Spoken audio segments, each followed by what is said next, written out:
ముల్లోకల అధిపతి అయిన విష్ణువు కూడా తనను చంపలేనివాడు. పాండవులు అందరూ కలిసి వచ్చినా సరే తనను ఓడించలేనివారు. సూర్యుని పుత్రుడు, పరశురాముడి ప్రియతమైన శిశువుడు, అతనే దాన వీర శూర కర్ణుడు. ఇప్పుడు మనం ఈ వీడియోలో కర్ణుడు ఎలాంటి వాడు, సొంత సోదరులైన పాండవులకు ఎందుకు యుద్ధ రంగంలో ఎదురుగా శత్రువుగా నిలిచాడు అనే ఫుల్ స్టోరీని మనం ఇప్పుడు ఈ వీడియోలో తెలుసుకుందాం.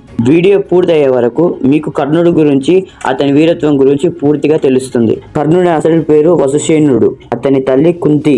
కర్ణుడు ఒక మహర్షి ఇచ్చిన వరం వల్ల పుట్టాడు. ఒకసారి మహర్షి తన రాజ్యానికి వచ్చినప్పుడు కుంతి చేసిన అతిథి మర్యాదలు అలాగే తాను చేసిన పనికి ముక్తుడై తనకు వరం ఇస్తాడు. నువ్వు ఎవరిని తలిచి ఈ వరాన్ని చెప్పిస్తావో అతనితో నీకు బిడ్డ పుడతాడు అని.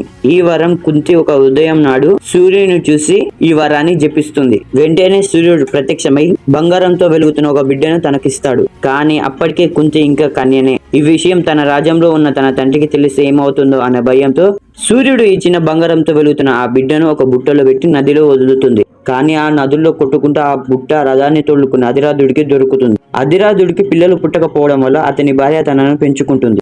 బంగారంతో వెలుగుతున్నాడు కాబట్టి అతనికి వసుసేనుడు అనే పేరు పెట్టారు. క్షత్రియుడిగా పుట్టినా సరే శూద్రుడిగా పెరుగుతాడు. కర్ణుడు చాలా గొప్పవాడు. తర్వాత అన్ని విద్యలు నేర్చుకుంటాడు. బ్రహ్మాస్త్రాన్ని నేర్చుకోవడానికి పరశురాముడి దగ్గరికి వెళ్తాడు. పరశురాముడు కూడా విష్ణు యొక్క అవతారమే. కానీ పరశురాముడు ఎవరికి సులభంగా విద్య నేర్పడు. కర్ణుడు నేను శూద్రుడిని అని చెప్తే నాకు విద్య నేర్పడు అని, నేను బ్రాహ్మణుడిని అబద్ధం చెప్పి అస్త్రాన్ని నేర్చుకుంటాడు. ఒకరోజు విశ్రాంతి సమయంలో పరశురాముడు నిద్రపోవడానికి పడుకుంటూ ఉంటే, మీరు నా గురువు, మీరు భూమి పైన పడుకోకూడదు అని తన తొడ మీద పండబెట్టుకుంటాడు. ఇది చూస్తున్న ఇంద్రుడు పురుగు రూపంలో వచ్చి కర్ణుడి తొడను కన్నం చేస్తాడు. కానీ కర్ణుడు కదిలిస్తే గురువు లేస్తాడని ఆ నొప్పి భరిస్తూ ఉంటాడు. కానీ ఆ తొడ నుండి రక్తం కారడం పరశురాముడికి తగులుతుంది. దాని ద్వారా పరశురాముడు లేస్తాడు. దాన్ని చూసిన పరశురాముడు నిజం చెప్పు, నువ్వు ఎవరివి అని కర్ణుడిని ప్రశ్నిస్తాడు. అప్పుడు కర్ణుడు నేను సూక్తుడిని అని నిజం చెప్తాడు. గురువైన నన్ను నువ్వు మోసం చేస్తావా అని, నేర్చుకున్న విద్య నీకు అవసరమైన సమయంలో మర్చిపోతావని శాపం ఇస్తాడు. కానీ కర్ణుడు జరిగింది చెప్తాడు.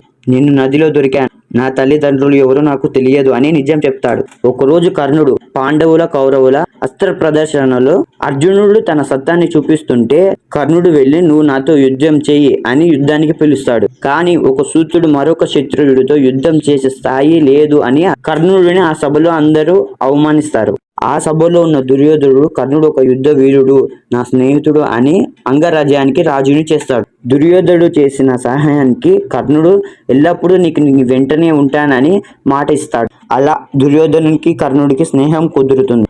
దీనివల్ల కర్ణుడు ధర్మాన్ని పాటించేవాడే అయినా సరే దుర్యోధనునికి ఇచ్చిన మాట వల్ల అధర్మంపై యుద్ధం చేస్తాడు. తర్వాత సొంత తల్లే వచ్చి నువ్వు కౌరవుడి అని చెప్పినా, శ్రీకృష్ణుడు భీష్ముడు చెప్పినా సరే అధర్మపరుడైన దుర్యోధనుడు చేసిన సహాయానికి స్నేహపూర్వకంగా కట్టుబడి ఉంటాడు. నువ్వు అధర్మం వైపు యుద్ధం చేసినా సరే, నువ్వు మరణిస్తావు అని చెప్పినా సరే ఇచ్చిన మాట కొరకు యుద్ధం చేస్తాడు. కురుక్షేత్రంలో యుద్ధంలో పాండవులను ఓడించిన కర్ణుడు 17వ రోజు అర్జునుడితో యుద్ధం చేస్తాడు. కర్ణుడు దాన గుణం కలిగిన వాడు కాబట్టి తన దివ్యాస్త్రాలు కవచ కుండాలన్నీ దానం చేస్తాడు. పరశురాముడు ఇచ్చిన శాపం వల్ల బ్రహ్మస్త్రాన్ని ప్రయోగాన్ని కూడా మర్చిపోతాడు. తన రథం శాపం వల్ల భూమిలోకి చిక్కుకుంటుంది. తర్వాత కృష్ణుని ఆజ్ఞతో అర్జునుడు కర్ణుని చంపుతాడు. అలా మహాభారతంలోనే అత్యంత దాన గుణం కలవాడు, వీరుడు, శూరుడు ఆనాడు మరణించాడు. కర్ణుడు చాలా గొప్పవాడు. ఇచ్చిన మాట కొరకు అధర్మం వైపు నిలబడి తన ప్రాణాలకు సైతం పోరాడాడు.